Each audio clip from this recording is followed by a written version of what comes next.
ദൈവത്തിൻ്റെ വലിയ തിരുനാമത്തിന് മഹത്വം ഉണ്ടായിരിക്കട്ടെ.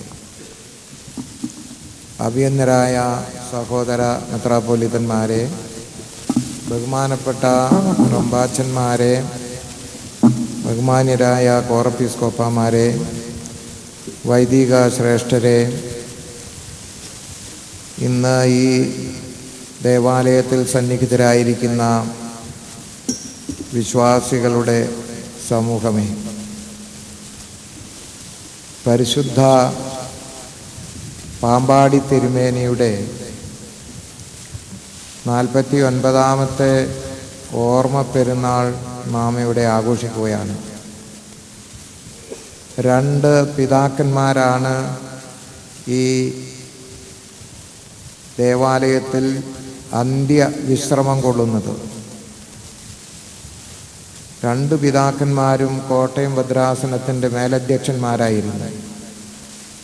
അടുത്ത ശനിയാഴ്ച കാലം ചെയ്ത ഗീവർഗീസ് മാർ ഈവാനിയോസ് തിരുമേനിയുടെ ആദ്യത്തെ വാർഷിക പെരുന്നാളാണ്, ഓർമ്മ പെരുന്നാളാണ്. ഒരാഴ്ചയാണ് ഈ 2 പിതാക്കന്മാരും തമ്മിലുള്ള വേർപാടിൻ്റെ അകലം. അതും ഒരു കോയിൻസിഡൻസാണ്. ഈ പരിശുദ്ധ പാമ്പാടി തിരുമേനിയും അതുപോലത്തെ പരിശുദ്ധ ഈവാനിയോസ് തിരുമേനിയും, അതായത് ഗീവർഗീസ് മാർ ഈവാനിയോസ് തിരുമേനിയും ഒക്കെ 2 പിതാക്കന്മാരും വലിയ നോമ്പിൽ അവരെ ദൈവസന്നിധിയിലേക്ക് യാത്രയായി. അവരുടെ ഉയർപ്പ് പെരുന്നാൾ സ്വർഗത്തിൽ വെച്ച് അവരാഘോഷിക്കുന്നു. പരിശുദ്ധ പാമ്പാടി തിരുമേനി 49 വർഷമായി ഉയർത്തെഴുന്നേറ്റ ക്രിസ്തുവിനോടൊപ്പം സ്വർഗത്തിൽ വളരെ സമാധാനത്തോടെ സന്തോഷത്തോടെ വിഹരിക്കുകയാണ്. എനിക്ക് തോന്നുന്നത് പാമ്പാടി തിരുമേനി ഏറ്റവും കൂടുതൽ ഇപ്പോൾ ചെയ്തുകൊണ്ടിരിക്കുന്നത് നമുക്കൊക്കെ വേണ്ടി പ്രാർത്ഥിക്കുകയാണ്, നമ്മുടെ സഭയ്ക്ക് വേണ്ടി പ്രാർത്ഥിക്കുകയാണ്. അതുപോലെ നമ്മുടെ സഭ നേരിടുന്ന ഓരോ കാര്യങ്ങൾക്ക് വേണ്ടി പ്രാർത്ഥിക്കുകയാണ്. അദ്ദേഹത്തിന് അവിടെ ഭക്ഷണം കഴിക്കാനോ ഉറങ്ങാനോ അല്ലെങ്കിൽ ലോകത്തിലെ നാം സാധാരണ ഒരു മനുഷ്യ ജീവിതത്തിന് ആവശ്യമുള്ള കാര്യങ്ങൾ ഒരുക്കി അല്ലെങ്കിൽ അത് ചേർത്ത് നിർത്താനൊന്നും ആവശ്യമില്ല. ആകെ ചെയ്യുന്നത് 2 കാര്യങ്ങളായിരിക്കും. ഒന്ന്, നമുക്ക് വേണ്ടി നിരന്തരം പ്രാർത്ഥിക്കുകയാണ്, സഭയ്ക്ക് വേണ്ടി പ്രാർത്ഥിക്കുകയാണ്. മറ്റൊന്ന്, ഉയർത്തെഴുന്നേറ്റ യേശു ക്രിസ്തുവിനോടൊപ്പം ക്രിസ്തുവിനെയും പിതാവാം ദൈവത്തെയും വാഴ്ത്തി പുകഴ്ത്തി സ്തുതിക്കുകയാണ്. അതൊരു വിധത്തിൽ പറഞ്ഞാൽ ഒരു ആരാധനയാണ്.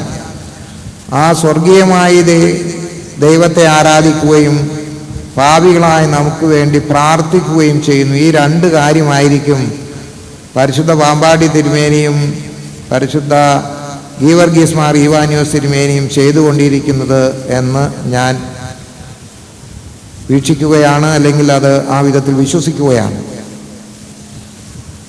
ഒരു 50-75 വർഷങ്ങൾക്ക് മുമ്പ്, അല്ലെങ്കിൽ ഒരു പാമ്പാടി തിരുമേനി റംബാനായിരുന്ന കാലത്താണ്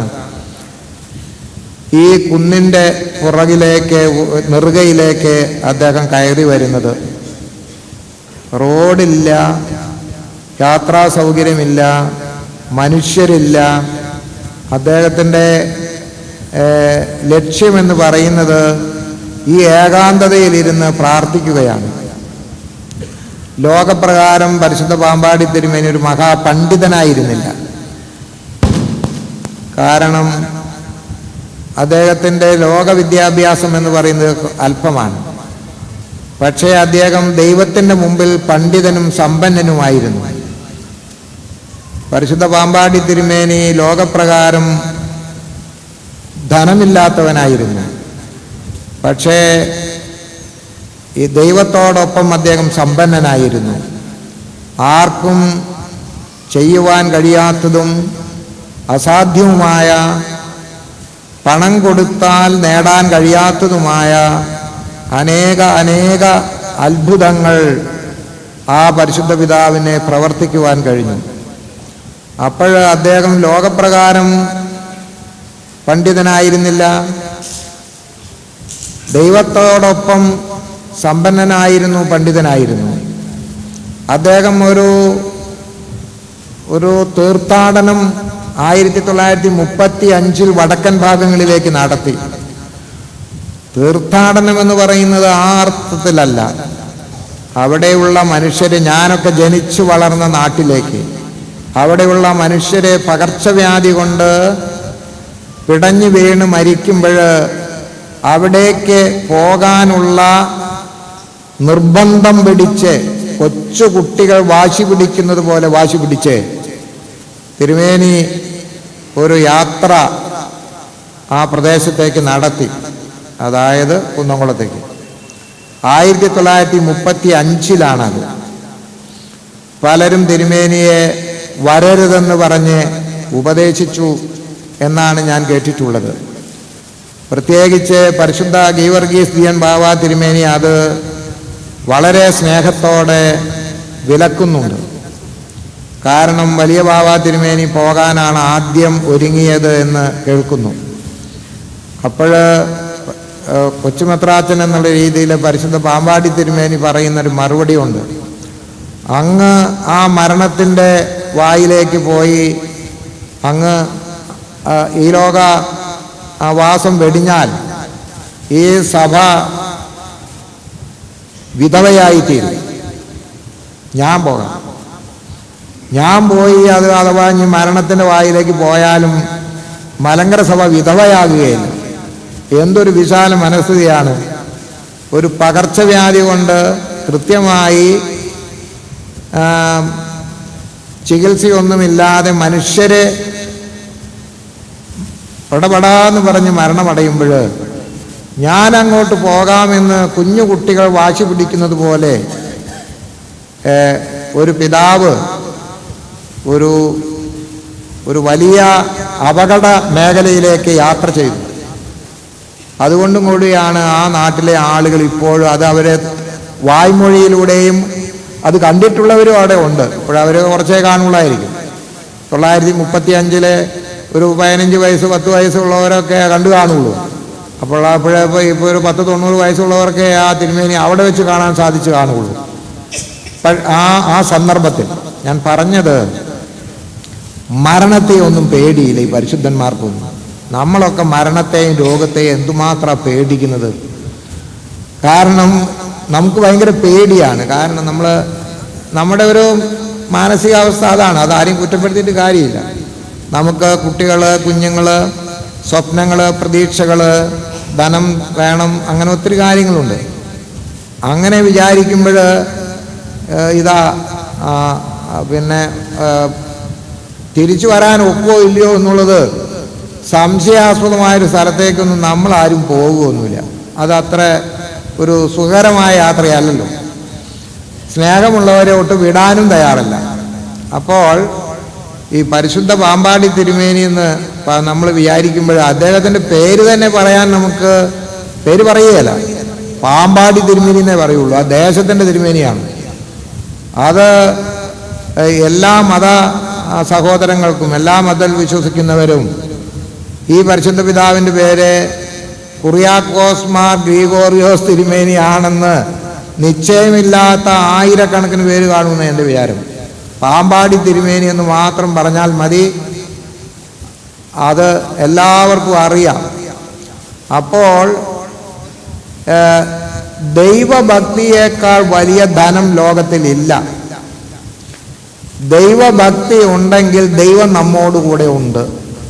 ദൈവം നമ്മോടുകൂടെ ഉണ്ടെങ്കിൽ പിന്നെ നമുക്ക് രോഗത്തെ പേടിക്കാനില്ല, ശത്രുക്കളെ പേടിക്കാനില്ല, പിശാചിനെ പേടിക്കാനില്ല, ഒന്നിനും പേടിക്കാനില്ല. ദൈവം നമ്മോടൊപ്പമുണ്ട്. ദൈവഭക്തിയോടെ നമ്മൾ ജീവിക്കുന്നു.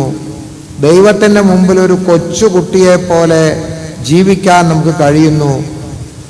ഒരാളോടും പകയില്ലാതെ എല്ലാവർക്കും നല്ലത് വരണം, എല്ലാം നല്ലതേ ആകാവൂ എന്ന് പറഞ്ഞ് നിരന്തരം ദൈവത്തെ ആശ്രയിക്കുകയും മുറുകെ പിടിക്കുകയും, കുഞ്ഞു കുട്ടികൾ അമ്മമാരുടെ തോളിലിരുന്ന് കഴുത്ത് മുറുക്കി പിടിച്ച് അള്ളിപ്പിടിച്ചിരിക്കുന്നത് പോലെ പരിശുദ്ധന്മാരെ ദൈവത്തെ അള്ളിപ്പിടിച്ച് അങ്ങനെ ജീവിക്കാനുള്ള അവരുടെ ആ ശ്രമവും ആ ശീലവുമാണ് ഒരാളെ ദൈവഭക്തനാക്കി തീർക്കുന്നത്. അതിനേക്കാൾ വലിയ നേട്ടം ലോകത്തിൽ ഒന്നുമില്ല. പാമ്പാടി തിരുമേനി വല്ല പുസ്തകവും എഴുതിയിട്ടുണ്ടോ? ഉണ്ടോ എനിക്ക് അറിഞ്ഞുകൂടാ, ഞാൻ വായിച്ചിട്ടില്ല. തിരുമേനി എഴുതിയത് വായിച്ചിട്ടില്ല. വല്ല ഡയറി കുറിപ്പ് എഴുതി കാണും. പണ്ടത്തെ പിതാക്കന്മാരൊക്കെ ഡയറി കുറിപ്പ് എഴുതും. ഓരോ ദിവസവും അവരെന്തൊക്കെ ചെയ്തു, അവിടെ പ്രാർത്ഥിച്ചു, ഇവിടെ പോയി, ആ രോഗിയെ കണ്ടു, അങ്ങനെയുള്ള. ഇന്നത്തെ ഞങ്ങളാരും എഴുതാറില്ല കേട്ടോ, ഞാനൊന്നും എഴുതാറില്ല. ഈ ഡയറി എഴുതുന്ന തിരുമേനിമാരും ഉണ്ടോ എനിക്ക് അറിഞ്ഞുകൂടാ. അതൊരു ചരിത്രരേഖയായിരിക്കും. കാരണം വാകത്താനത്തെ രണ്ടാമത്തെ ബാബാ തിരുമേനി, ഗീവർഗീസ് പ്രഥമൻ തിരുമേനി, അദ്ദേഹത്തിൻ്റെ ഡയറി കുറിപ്പുകളുണ്ട്. അത് ആ കാലഘട്ടത്തിൻ്റെ എല്ലാ കാര്യങ്ങളും അത് കാണും. പോയയിടം, ചെയ്തയിടം, വന്ന കാര്യങ്ങൾ, പോയ കാര്യങ്ങൾ, സന്ദർശിച്ച ആളുകൾ, ഇതൊക്കെ ആ ഡയറി കുറിപ്പിൽ കാണും. അത് അവരെഴുതാതെ ഒരിക്കലും ഉറങ്ങുകയില്ല. തിരുവെഴുത്ത് വായിക്കാതെ, വേദപുസ്തകം വായിക്കാതെ അവർക്ക് ഉറക്കം വരികയില്ല, അവർ ഉറങ്ങാൻ കിടക്കുകയില്ല. പാതിരാത്രിക്ക് എഴുന്നേറ്റ് പ്രാർത്ഥിക്കാതെ അവരുടെ രാത്രിയാമങ്ങൾ കഴിയുകയില്ല. ഒരു ജീവിതത്തിലെ ഒരു വലിയ പ്രതിസന്ധി വന്നു കഴിയുമ്പോൾ അവർ വക്കീലിനെ കാണാനും കോടതിയിലേക്കുമല്ല പോകുന്നത്. അവർ പോകുന്നത് മുട്ടുമേൽ നിന്ന് അവർ പ്രാർത്ഥിക്കുകയാണ്. അതാരും അറിയുകയില്ല. അങ്ങനെ പ്രാർത്ഥിക്കുന്നുണ്ട് എന്നൊരു മനുഷ്യനെ കണ്ടുപിടിക്കണമെങ്കിൽ അത് പാടാം. കാരണം അവരുടെ പ്രാർത്ഥന രഹസ്യമായിരിക്കും, അവരുടെ ജീവിതത്തിൻ്റെ പല കാര്യങ്ങളും രഹസ്യമായിരിക്കും. അവരെ ദാനധർമ്മം ചെയ്യുന്നത് അറിയുകയില്ല. കാരണം അങ്ങനെ അറിഞ്ഞിട്ട് ചെയ്യേണ്ടതല്ല ഇതൊന്നും. അതൊക്കെ ജീവിതത്തിലെ ദൈവഭക്തിയുടെ ലക്ഷണങ്ങളാണ്. പറഞ്ഞു കേട്ടിട്ടുള്ളത് പാമ്പാടി തിരുമേനിയുടെ സന്തത സഹചാരിയായിരിക്കുന്ന, വർത്തമാനം പറയാൻ അറിയാൻ പാടില്ലാത്ത ഒരാളുണ്ടായിരുന്നു. അദ്ദേഹത്തിൻ്റെ പേര് എനിക്കറിഞ്ഞുകൂടാ, പൊട്ടൻ എന്നാണ് വിളിക്കുന്നത്. തിരുമേനി വരുന്നവർക്ക് വാരി കൊടുക്കുമ്പോൾ പൊട്ടൻ ചിലപ്പോൾ കണ്ണുരുട്ടി നോക്കി ചില ആംഗ്യ വിക്ഷേപങ്ങളിലൂടെ ഇതിനെ തടയാൻ നോക്കും. പക്ഷേ തടഞ്ഞാലൊന്നും അത് നടക്കാൻ പോകുന്നില്ല. ഒരു നേരത്തെ അരി അവിടെ ഉണ്ടെങ്കിൽ അത് എടുത്തു കൊടുക്കാൻ പറയും. അപ്പോൾ പൊട്ടൻ അവിടെ കിടന്ന് ബഹളം ഉണ്ടാക്കും, ശബ്ദമൊക്കെ ഉണ്ടാക്കും. അത് പൊട്ടനെ ബുദ്ധിമുട്ട്. തിരുമേനിക്ക് വെച്ച് കൊടുക്കേണ്ട ഭക്ഷണം ആർക്കെങ്കിലും വാരി കൊടുക്കുമ്പോൾ ഉണ്ടാകുന്ന വിമിഷ്ടമാണ്. ഞാൻ പറഞ്ഞത് അങ്ങനെയുള്ള വിചാരങ്ങൾ ജീവിതത്തിലെ കാത്തു സൂക്ഷിക്കുന്നവരാണ് പരിശുദ്ധന്മാർ. പരിശുദ്ധ പാമ്പാടി തിരുമേനിയൊക്കെ അങ്ങനെയാണ്. ഇപ്പോൾ 50 വർഷമായി. തിരുമേനിയൊക്കെ പരിശുദ്ധനായിട്ട് പ്രഖ്യാപിക്കേണ്ട സമയം അതിക്രമിച്ചു കഴിഞ്ഞു എന്നാണ് എൻ്റെ വിചാരം. കാരണം ഈ അങ്ങനെ ജീവിക്കുകയും അങ്ങനെ ജീവിച്ചു എന്ന് തലമുറ അറിയുകയും ആ പരിശുദ്ധൻ്റെ മധ്യസ്ഥത അപേക്ഷിച്ച് വരുന്നവർക്ക് അനുഭവങ്ങൾ ഉണ്ടാവുകയും ചെയ്യുമ്പോൾ അതത്ര ചെറിയ കാര്യമൊന്നുമല്ല. പ്രിയപ്പെട്ടവരെ, അതുകൊണ്ടാണ് നമ്മൾ ഇപ്പോൾ ഈ പാമ്പാടി തേറായിലേക്ക് വിശ്വാസികൾ കടന്ന് വരുന്നത്. നമ്മുടെ സഭയെ സംബന്ധിച്ചിടത്തോളം ഒരാളെ പരിശുദ്ധനായിട്ട് പ്രഖ്യാപിക്കുന്നത് സത്യം പറഞ്ഞ വിശ്വാസികളാണ്. അവരുടെ മനസ്സിൽ പരിശുദ്ധനായിട്ട് പ്രതിഷ്ഠിക്കപ്പെട്ടാൽ പിന്നെ പരിശുദ്ധ സഭ അത് പരിശുദ്ധനായിട്ട് പിന്നെ കാണുള്ളൂ.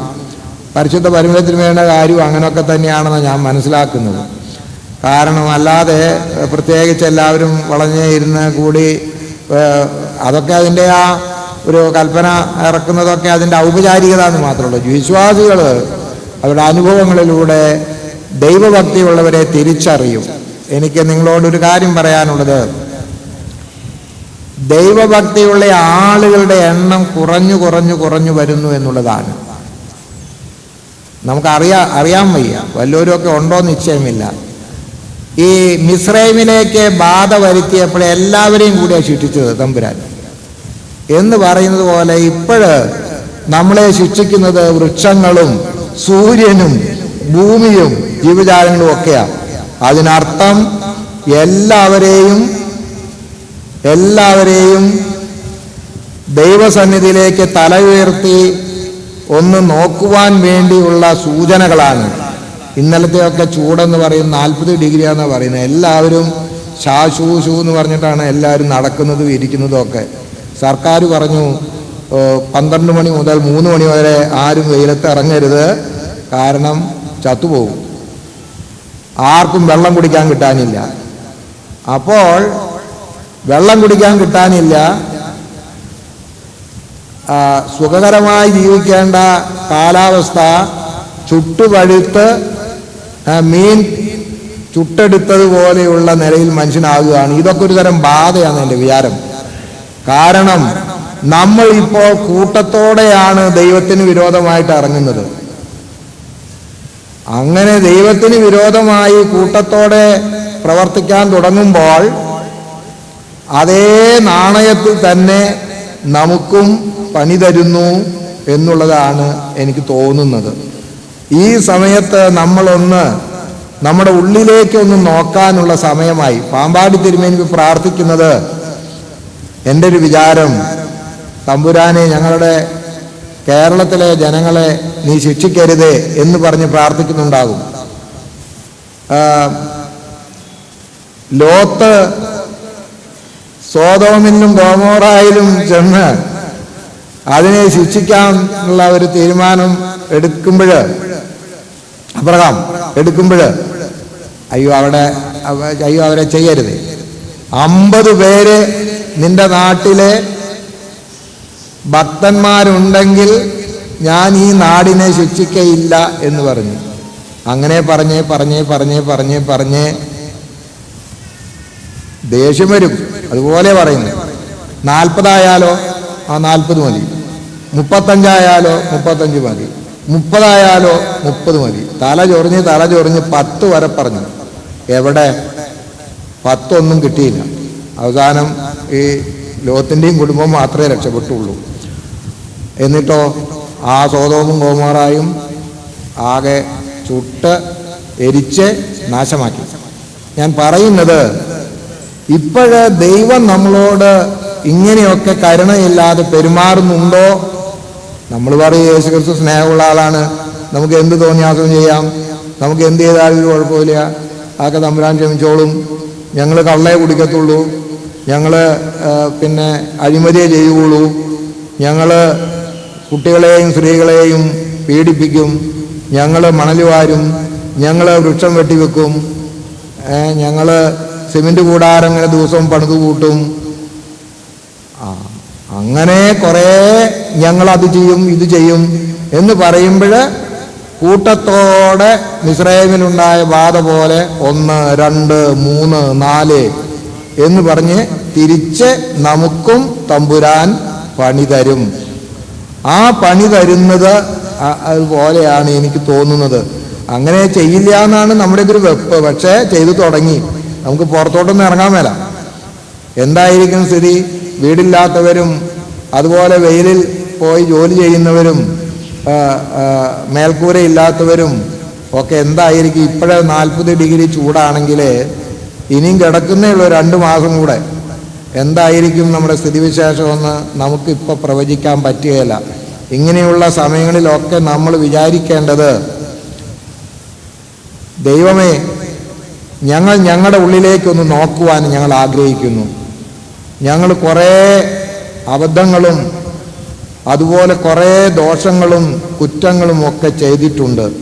ഞങ്ങളുടെ നാടിനെ നീ ശിക്ഷിക്കല്ലേ. പണ്ട് ഈ മഴയില്ലാതെ വരുമ്പോഴും പകർച്ചവ്യാധി വരുമ്പോഴും ഒക്കെ പ്രത്യേക പ്രാർത്ഥനകൾ അച്ഛനും കപ്പ്യാരും ഒന്നും ഇല്ലെങ്കിലും ജനങ്ങൾ അതുപോലുള്ള പ്രാർത്ഥനകൾ തെരുവുകളിലൂടെ ചൊല്ലിപ്പോകുന്നത് ഞാൻ ഒരു 10 വയസ്സിലൊക്കെ കണ്ടിട്ടുണ്ട്. ഇപ്പോഴങ്ങനെയൊന്നും കാണാനില്ല. പള്ളിയിലൊക്കെ പ്രാർത്ഥിക്കുന്നുണ്ടായിരിക്കാം. അങ്ങനെയൊന്നും ഇപ്പോൾ ആരും ഒന്നും ചെയ്യുന്നൊന്നുമില്ല. ഇപ്പോൾ 40 ഡിഗ്രി ചൂടൊന്നും അന്നില്ല. എന്നാലും മഴ പെയ്യേണ്ട ഒരു കാലം വന്ന് മഴ പെയ്തില്ലെങ്കിൽ ഇടവപ്പാതി മഴ പെയ്തില്ലെങ്കിൽ പ്രാർത്ഥന തുടങ്ങും. ഇതിപ്പോൾ ആ പ്രാർത്ഥിക്കുന്ന കാര്യവും അത്ര ഗൗരവമായിട്ടൊന്നും നമ്മൾ കാണുന്നില്ല. ഇപ്പോൾ ഒരു കുപ്പി വെള്ളത്തിന് എത്ര 20 രൂപയോ 25 രൂപയോ? അത് ഒരാൾക്ക് കുടിക്കാനേ ഉള്ളൂ. അതുപോലെയുള്ള ഭൂമിക്കകത്തും വെള്ളമില്ല, ഒന്നുമില്ല. ഇതുപോലെ നമ്മളാകുമ്പോൾ എന്തു ചെയ്യണം? നമ്മുടെ ഉള്ളിലേക്ക് നമ്മൾ നോക്കണം. അല്ലാതെ നമ്മൾ ഈ ഭൂമിയോടും പ്രകൃതിയോടും അതുപോലെ ജീവജാലങ്ങളോടും ഒക്കെ ക്രൂരമായി പ്രവർത്തിച്ചാൽ ദൈവം നമ്മളോട് ക്രൂരമായി ചിലപ്പോൾ പ്രവർത്തിക്കും എന്നുള്ളതിൻ്റെ ഒരു അടയാളം കാണുന്നു. പ്രിയമുള്ളവരെ, ഞാൻ എൻ്റെ വാക്കുകൾ ചുരുക്കുന്നു. പരിശുദ്ധ പാമ്പാടി തിരുമേനി ഇപ്പം നമുക്ക് വേണ്ടി പ്രാർത്ഥിക്കുന്നത് നമുക്കൊരു അനുതാപം കൊടുക്കണേ, ദൈവത്തിലേക്ക് തിരിയാൻ ഈ മനുഷ്യർക്കൊരു ബോധം കൊടുക്കണേ എന്ന് തന്നെ ആയിരിക്കുമെന്ന് ഞാൻ വിചാരിക്കട്ടെ. അങ്ങനെ ആ പരിശുദ്ധ പിതാവിൻ്റെ 49ാമത്തെ ഓർമ്മ പെരുന്നാൾ നമ്മൾ നടത്തുന്നു. നമുക്കത് മുഖാന്തരമായിട്ട് ദൈവത്തിൻ്റെ കൃപ ലഭിക്കും, ലഭിക്കാതിരിക്കുകയില്ല. ദൈവം കരുണയുള്ളവനാണ്. ദൈവം കരുണയുള്ളവനാകുന്നത് പോലെ നമ്മളും മറ്റുള്ളവരോട് കരുണയുള്ളവരാകണം. ദൈവം നമുക്ക് ദാനം തരുന്നത് പോലെ നമ്മളും ദാനം ചെയ്യാൻ യാതൊരു മടിയുമില്ലാത്തവരാകണം. അതൊക്കെയാണ് ദൈവം നമ്മൾ പ്രതീക്ഷിക്കുന്നത് എന്ന് ഓർമ്മിപ്പിക്കുന്നു. ഞാൻ വാക്കുകൾ ചുരുക്കുന്നു. പരിശുദ്ധ പാമ്പാടി തിരുമേനിയുടെയും മറ്റേ മാത്യൂസ് പാറേട്ടന്മാർ യുവാന്യൂസ് തിരുമേനിയുടെയും ഒക്കെ മധ്യസ്ഥത നമുക്ക് കോട്ടയായിരിക്കട്ടെ എന്ന് പ്രാർത്ഥിച്ചുകൊണ്ട് ഞാൻ എൻ്റെ വാക്കുകളിലൂടെ ഉപസംഹരിക്കുന്നു.